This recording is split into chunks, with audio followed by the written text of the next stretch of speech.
असद साहब, असद साहब, आराम से। आप लगातार आवाज बुलंद करते चले आ रहे हैं।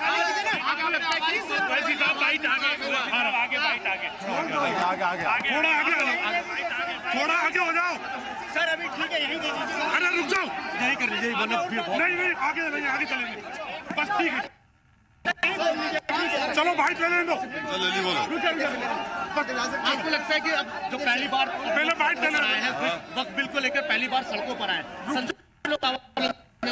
आगे की क्या रुक जाओ। अभी तय करेंगे, पर्सनल बोर्ड तय करेगा क्या प्रोग्राम आगे करना है, मरी अनकॉन्स्टिट्यूशन और इससे कोई फायदा वक्त का नहीं होगा, नुकसान करने ला रहे हैं और इससे गैर जरूरी के हिंदू मुस्लिम के झगड़ा के बढ़ाने के लिए हुकूमत ये बिल ला रही है।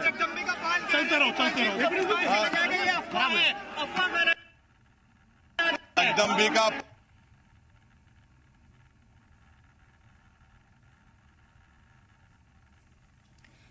तो असदुद्दीन ओवैसी को आपने सुना। असदुद्दीन ओवैसी ने साफ तौर पर कहा कि हिंदू मुसलमानों को लड़ाने के लिए इस बिल को सरकार लेकर आ रही है। साथ ही साथ कई चीजों का जिक्र किया, कहा कि हम इसकी मुखालिफत लगातार करते रहेंगे। और लगातार ये जंतर मंतर से आप तस्वीरें भी देख रहे हैं। आपको बताते चले कि all India Muslim personal law board की तरफ से विरोध का इजहार किया जा रहा है, जिसमें शरीक होने के लिए AIMIM के चीफ असदुद्दीन ओवैसी पहुंचे हुए थे। वहां पर उन्होंने खिताब भी किया। साथ ही साथ सलाम टीवी से बातचीत में उन्होंने कहा कि जाने दो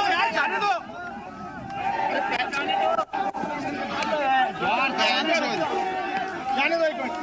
अबे ये माइक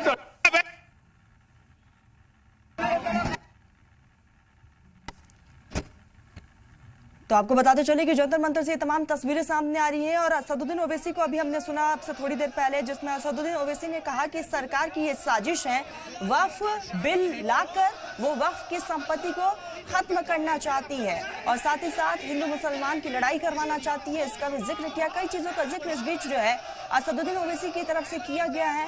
आपको बता दें कि इस बीच उन्होंने ये भी कहा कि हम बिल्कुल भी पीछे नहीं हटेंगे। तो वक्फ बिल के खिलाफ मुजाहरे में असदुद्दीन ओवैसी शामिल हुए हैं। आपको बताते चले इस बीच मंच से उन्होंने खिताब भी किया है। वक्फ बिल के खिलाफ मुजाहरे में ओवैसी शामिल हुए। कई लीडर्स इस दौरान वहां पर मौजूद रहे और अपनी बातों को रखते हुए भी नजर आए। और आपको बताते चले कि हालांकि अब देखने वाली बात कि इस पूरे मामले को लेकर, क्योंकि लगातार रिएक्शन सामने आ रहे हैं और इससे जाहिर है कि एक कदम भी पीछे हटने को तैयार नहीं। तो all India Muslim personal law board के मुजाहरे में कांग्रेस भी शामिल हुई, AIMIM के चीफ असदुद्दीन ओवैसी भी शामिल हुए, यानी कि कई राजनीतिक यहाँ पर नेता जो है वो पहुंचे हुए हैं। पर्सनल लॉ बोर्ड को लेकर आखिरी फैसला हम लेंगे, वक्फ बिल की मुखालिफत करते रहेंगे, इसका भी जिक्र असदुद्दीन ओवैसी की तरफ से किया गया है। तो वक्फ बिल के खिलाफ मुजाहरे में असदुद्दीन ओवैसी शामिल हुए, जिसमें सलाम टीवी से बातचीत करते हुए उन्होंने कई चीजों का जिक्र किया।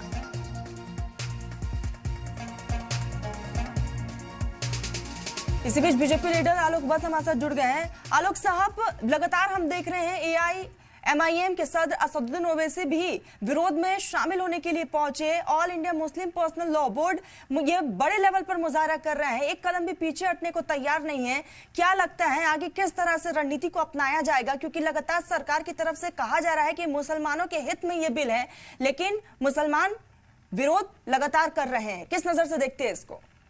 देखिए रमन जी, ये वो लोग हैं जो वक्फ बोर्ड के जमीन को कब्जाए हुए हैं और अपने हित में उसको इस्तेमाल करते आ रहे हैं। आज उनको लगता है कि अब ये चीजें खत्म हो जाएंगी और गरीब मुसलमानों के लिए इसका गठन किया गया था, जो इसका मुख्य उद्देश्य था, और महिलाओं के लिए उनकी तरफ ये सारी चीजें होने लगेंगी। तो इसलिए, और रही ओवैसुद्दीन साहब की बात, तो ये तो चीप पॉपुलैरिटी के प्रतीक बन गए हैं। जहां कहीं भी इनको लगता है कि भाषण दे के मेरा कहीं टेलीविजन पर चेहरा चमक जाएगा, ये जरूर शिरकत करते हैं, लेकिन उससे ज्यादा मुसलमानों में इनका कोई वजूद नहीं है। ये वन मैन आर्मी है, वन मैन पार्टी है। वहीं से ये हैदराबाद तक सीमित है और कुछ जगहों पर भी उन्होंने छिटपुट कुछ करने की कवायद की, लेकिन मुसलमानों ने उसको आत्मसात नहीं किया। बट साहब, कई आरोप सरकार पर लगे हैं। जब JPC की मीटिंग हो रही थी उसमें भी ये आरोप लगाया गया, AIMIM हो या फिर तमाम जितने भी उसमें मेंबर शामिल थे, उनका ये आरोप लगाया गया कि मुसलमानों को सुना ही नहीं गया। देखिए, लोकतंत्र में मेजॉरिटी की बात होती है और वक्फ बोर्ड में 22 आदमी थे, लगातार कितने राउंड की मीटिंग हुई, इन्होंने लंच डिनर सब इकट्ठे किया और तरह तरह के काम किए, और उसके बाद जब इनकी बारी आई तो 22 आदमी में 16 आदमी ने दस्तखत किए, मेजोरिटी ने दस्तखत करके उस बिल को पास किया। तो फिर इसमें दिक्कत कहाँ है? कहा वही बात है कि कहा यह जा रहा है कि जिस पॉइंट को रखा गया था, चाहे वो AIMIM की तरफ से रखा गया हो या फिर दूसरे लीडर्स की तरफ से जो पॉइंट्स रखा गया, उस पॉइंट को तो उस मीटिंग में शामिल ही नहीं किया गया, उस JPC के रिपोर्ट में शामिल किया ही नहीं गया। मुझे एक बात बताइए, जिस समय ये JPC की मीटिंगें चल रही थी, कभी आपने देखा इन लोगों को कि इन्होंने प्रेस में या टेलीविजन पर आके कहा हो कि हमारी बात नहीं सुनी जा रही है, या कभी इस्तीफा दे देते कमेटी से? तो लंच डिनर सब इकट्ठे करते रहे, हंसते बोलते रहे, गाते रहे, और अब राजनीति करने के लिए बाहर आके नाटक कर रहे हैं। क्यों नहीं इस्तीफा दे दिया इन्होंने JPC के बोर्ड से? हाँ जी, मेरी बात नहीं सुनी जा रही है, मैं इस कमेटी से इस्तीफा देता हूं। तो आप लोकतंत्र का खिल्ली उड़ा रहे हैं, मजाक उड़ा रहे हैं। मुझे एक चीज बताइए कि हजारों हजार एकड़ में जंगल उगे हुए हैं वक्फ बोर्ड की जमीन पे, उससे किस गरीब मुसलमान का फायदा हो रहा है? किस गरीब बेवा मुसलमान का या महिला की उसका हो रहा है फायदा? सांप बिच्छू का घर बना के अपने हजारों हजार एकड़ रख रखे हैं, और कहीं कहीं आपने कब्जा कर रखा है। उत्तरांचल में जब बात उठी तो इन्होंने, ठीक है, WhatsApp आऊंगी मैं आपके पास, सीधा ग्राउंड जीरो का रुख कर लेते हैं। Mubashir, over to you.